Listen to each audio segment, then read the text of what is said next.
heart failure with preserved ejection fraction and obesity. So, heart failure with preserved ejection fraction accounts for more than half of all the cases of heart failure in the United States, and it is increasing in prevalence as well. The majority of persons with these conditions are either overweight or obese, and growing evidence suggests that obesity plays a major role in the development and progression of heart failure with preserved ejection fraction. Patients with this condition and obesity have more adverse hemodynamic and clinical features, and a greater symptom burden, worse functional capacity, and more severely impaired quality of life than those with heart failure with preserved ejection fraction but no obesity. So, whether the use of pharmacotherapies that specifically target obesity can reduce symptoms and physical limitations and improve exercise function in this subset of patients is unknown.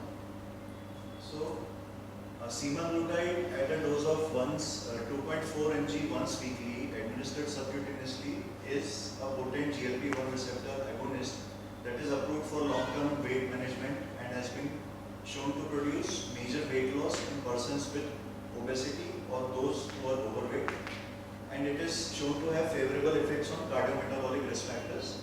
So this study aimed to check whether this particular dose of semaglutide might lead to reduction in symptoms and physical limitations and improve the exercise function in addition to weight loss in patients with HFpEF and obesity.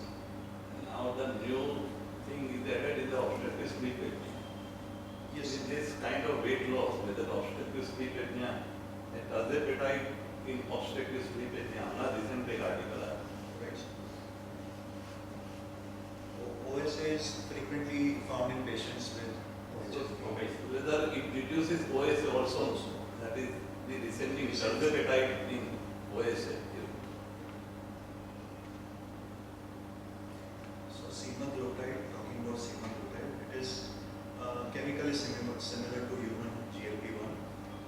Biochemically, GLP-1 is a 39 amino acid polypeptide. In semaglutide, the first 6 amino acids are missing, and substitutions in the original GLP-1 at positions 8 and 34 are made, which prevents the breakdown of this semaglutide by DPP-4 and also enhances its binding to albumin, which enables its longer presence in the blood. And this is its mechanism of action and its effects. Incretins are polypeptides that are secreted in the gut in response to an oral glucose meal. So when there is an oral glucose meal, ingestion of food, these gut hormones, that is GLP-1, glucagon-like peptide 1 and glucose-dependent insulinotropic peptide are secreted from the gut, from the large and small intestines respectively, and these lead to, first of all, increased insulin secretion from the beta cells and decreased glucagon secretion from the alpha cells of the pancreas. Thus, this lead to increased glucose uptake by the muscle, decreased plasma glucose level, and decreased hepatic glucose production, that is gluconeogenesis, by the liver. So, GLP-1 receptor agonists act in the same way. Human GLP-1 has a very short half-life and is easily degraded by DPP-4. So, semaglutide having a longer half-life is not easily degraded in the body, and its usual half-life is around 7 days. So in this trial was a randomized double-blind placebo-controlled trial which was carried out at 96 sites in 13 countries in Asia, Europe and North and South America.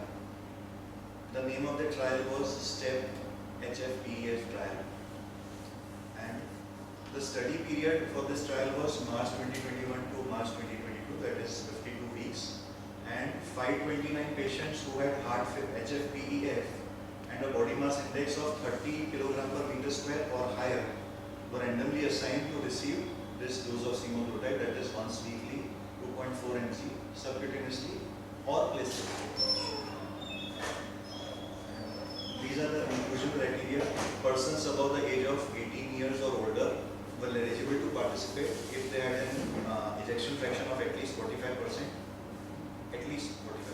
a BMI of at least 30 kilogram per meter square, NYHA class 2, 3 or 4 symptoms, and a Kansas City cardiomyopathy questionnaire clinical summary score of less than 90 points. Scores in this questionnaire range from 0 to 100, with higher scores indicating fewer symptoms. A 6-minute walk distance of at least 100 meters, and at least one of the following findings, that is elevated left ventricular filling pressures on the basis of direct invasive measurements, then elevated natriuretic peptide levels, and hospitalization for heart failure in the past 12 months before screening, plus ongoing treatment with diuretics or echocardiographic abnormalities. There were mainly 2 exclusion criteria, and that is, if a patient reported change in body weight of more than 5 kilograms within 90 days before screening, and if the patient had a history of diabetes, that is an HbA1c level of more than 5%, 6.5% based on medical record data within 3 months before screening, or patients with a known history of diabetes. So, just talking about the trial procedure, the participants were randomly assigned in a 1:1 ratio with the use of an interactive web-based response system to receive the aforementioned dose of semaglutide, and for 52 weeks, and then they were followed up for 5 weeks. After 52 weeks, the randomization was stratified according to baseline BMI, that is less than 35 or more than 35, and initially semaglutide was initiated at a dose of 0.25 milligram once weekly for the first 4 weeks, and then the dose was escalated every 4 weeks with the aim of reaching the maintenance dose of 2.4 mg by week 60. And participants who discontinued the treatment prematurely remained in the trial. These were the primary and secondary endpoints. There were 2 primary endpoints. First was the change. I'll be talking about this questionnaire in a while. The first was the change from baseline in this KCCQ CSS scores from baseline to week 52.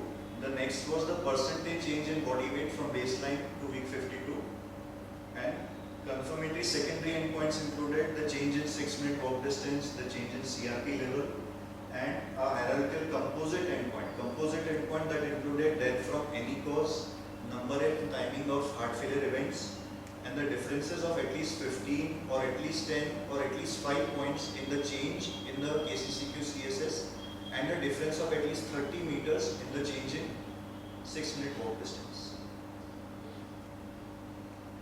So, talking about the Kansas City cardiomyopathy questionnaire, it is a standardized participant-administered instrument that quantifies heart-related symptoms, that is the frequency, severity, and recent changes, as well as physical function, quality of life, and social function. And the patients are provided with this questionnaire, and they are themselves asked to fill, and a score between 0 to 100 is assigned to them, and higher scores indicate lesser symptoms and a better physical ability.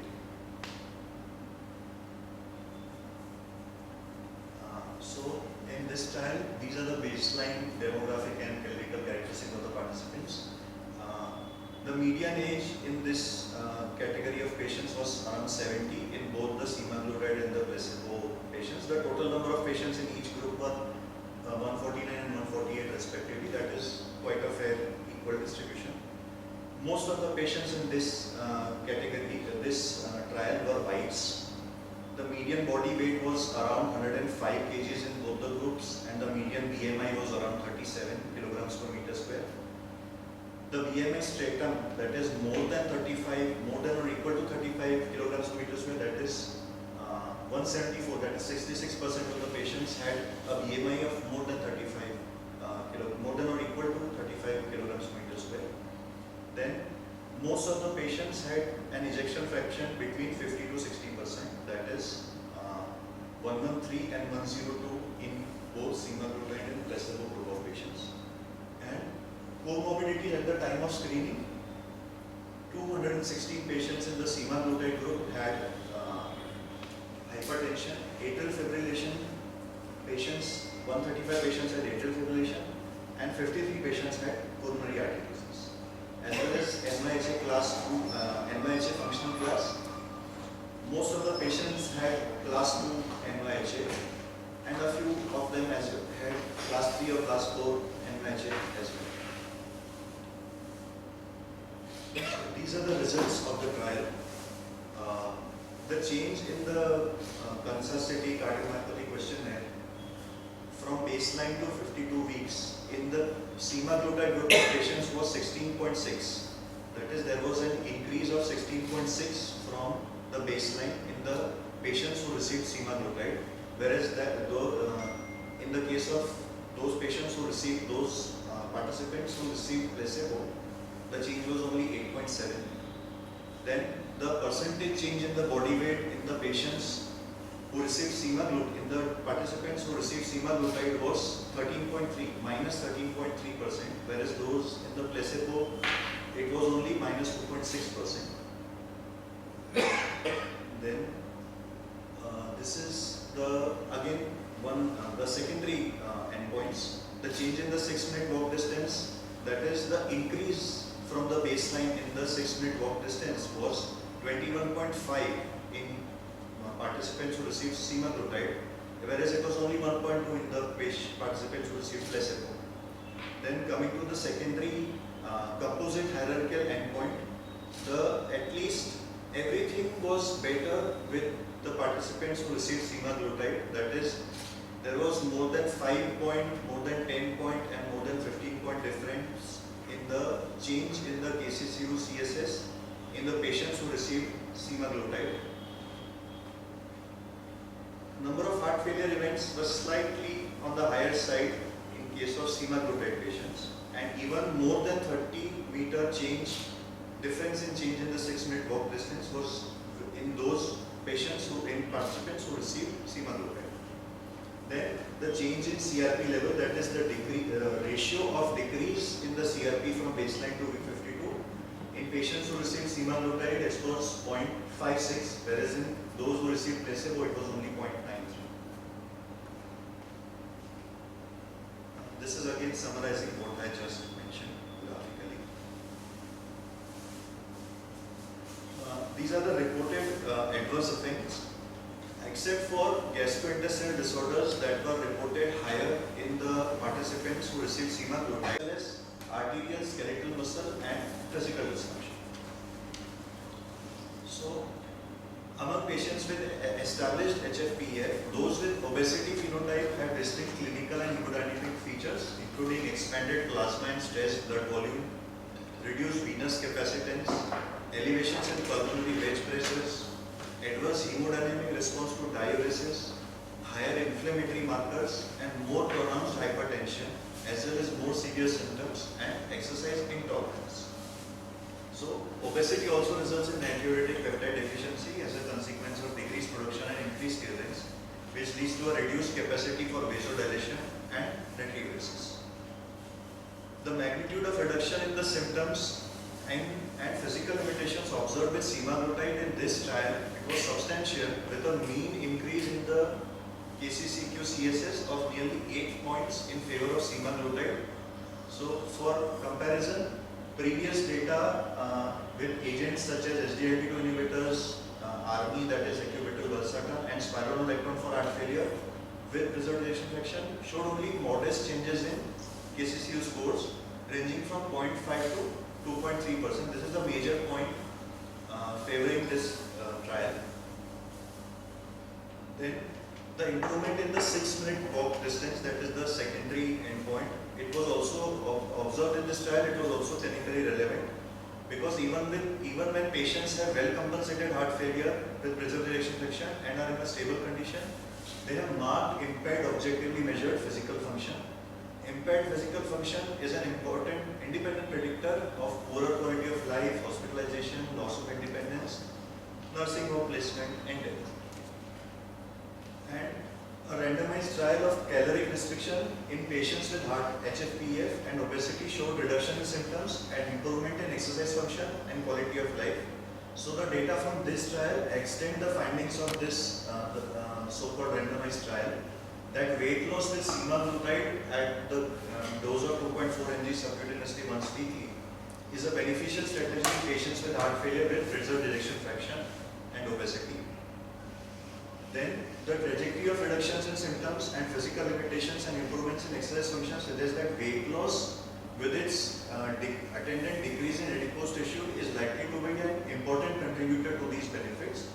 Decrease in the CRP level, systolic blood pressure and anti-proBNP level were also greater in the semaglutide group than in the placebo group, which indicates that semaglutide may have favorable anti-inflammatory and hemodynamic effects. So the number of cardiovascular serious adverse events were lower in the participants who received semaglutide than those who received placebo. In addition to heart failure, these events also included atrial fibrillation and flutter, which means that these events that would be expected to decline in frequency with improvement in symptoms, improvement in hemodynamic status and inflammation. So collectively, these findings support the hypothesis that the range of benefits seen with semaglutide were not simply due to weight loss alone, rather the pathophysiological processes that underlie HFpEF itself improved at the same time that weight was lost. This study had a few limitations. The number of non-white, this study was conducted in the US, so majority of the patients were white, although 23.2% participants recruited were black, and which is in line with those that have been, the other studies that have been conducted on participants with HFpEF. Then, this trial was primarily designed to evaluate the effects of semaglutide on symptoms, physical limitations and exercise function, and was not adequately powered to evaluate clinical events such as hospitalization for heart failure and urgent visits.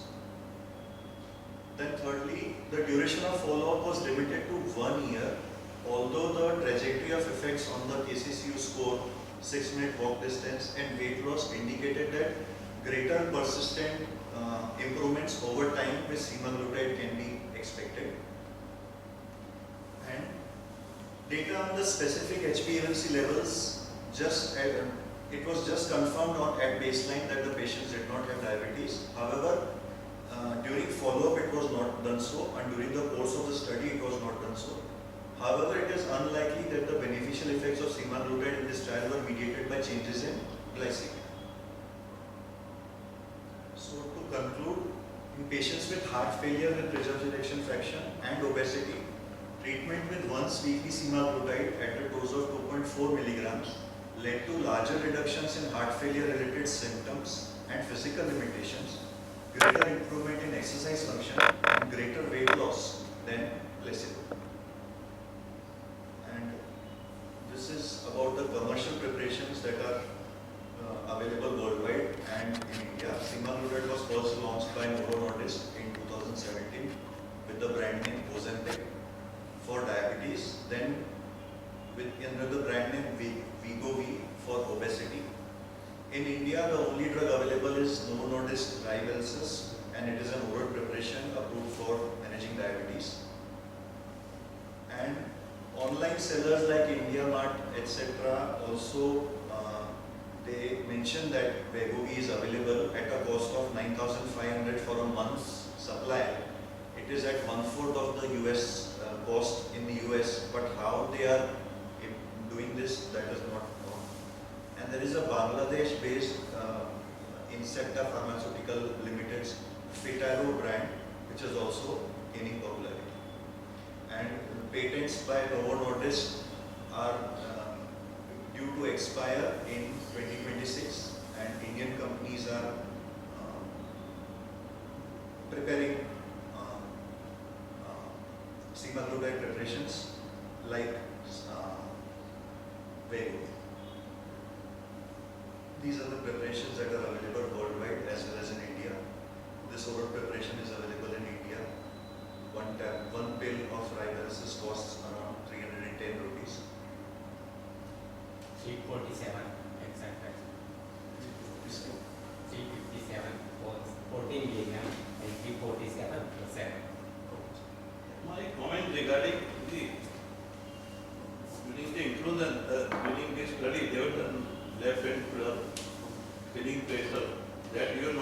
what happened to this. See, the point is that these obesity people are not having cardiac related symptoms. They may be in dyspnea due to obesity, hypoventilation syndrome, obstructive sleep apnea, dyspnea due to OSA and obesity hypoventilation syndrome. As a part of reduction in weight, this dyspnea score also improves. So whether it is due to heart failure which is improved, or due to reduction in weight, these symptoms improve. That cannot be judged. So you have not mentioned that particular filling pressure. What has happened to that filling pressure? I got your question, sir, but this is all that was mentioned in the. I understand. The point is, what were the echo findings prior to the initiation of trial and after 52 weeks of trial? That you have not mentioned. Symptoms I understand. As a part of reduction in weight, these symptoms also improve. OSO symptoms improve, obesity, hypoventilation improve. So obviously dyspnea score, the NYHA, maybe 3 becomes 2, 2 becomes 1. That is what he has told. A calorie restricted trial has also given the same result probably in line with this trial only. Yes. So it is basically weight loss which is responsible for improvement. For improvement. He has mentioned two things. Reduction of weight is one thing. And beyond the reduction of weight, other mechanism is working with the GLP-1 mechanism that you wanted to address. Yes. Yes. Right? Now, everywhere it's the obesity which is coming. Yes. Everywhere they are stressing that weight loss is the key. It's the obesity which is coming. Yes. So this is anti-obesity drug. And whatever the consequences we are seeing, we are evaluating. Right. Suppose they have found NASH with obesity. Then also the beneficial effect is there because it is the effect of obesity. Yes. This trial was basically conducted on patients I'm with. coming to it, I'm coming to it. So this is the one link of the obesity which are being evaluated from that point of view. Yes. Am I correct? Yes, sir. Right? Somebody may put a trial for a OSA. Yes. That is tirzepatide in OSA. That is that trial recently. I'm coming to it. So OSA people also get benefits. So what you are evaluating is the effect rather than the cause. Right. Right? Now if you see the history, I am an old timer person. So if you see the history of drug for obesity, everybody has come and over the time everybody had questions. Starting with the Lexitri, DMPLMI, working on a hypothalamus. Right? But then it increased the heart rate, increased the blood pressure. So the beneficial effect were being nullified. Then the contracts came, fenfluramide. Then the drug came who created a valvular disease in the heart as well. Right? So all drugs had their own phase. GLP, whether it will have a long-term efficacy, only time will say. That's my thinking as such. Yes. And this trial was basically on. This trial was sponsored by Novo Nordisk. Yes. Right? So, Bhishma Pitamah कभी सच नहीं बोल सकता है द्रौपदी का चीर हरण हुए तो उसका खाया है उसने And so. So, this trial was done for subject subcutaneous semaglutide. Now we are having the oral drug also. Right? The problem is cost. Patent. Yes. Everywhere made in USA comes.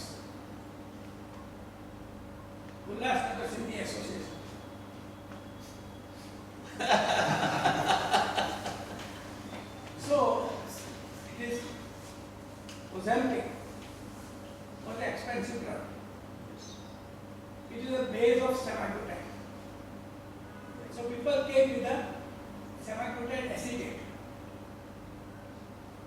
So they have not violated patent. And at present, over the counter in US, semaglutide acetate is available,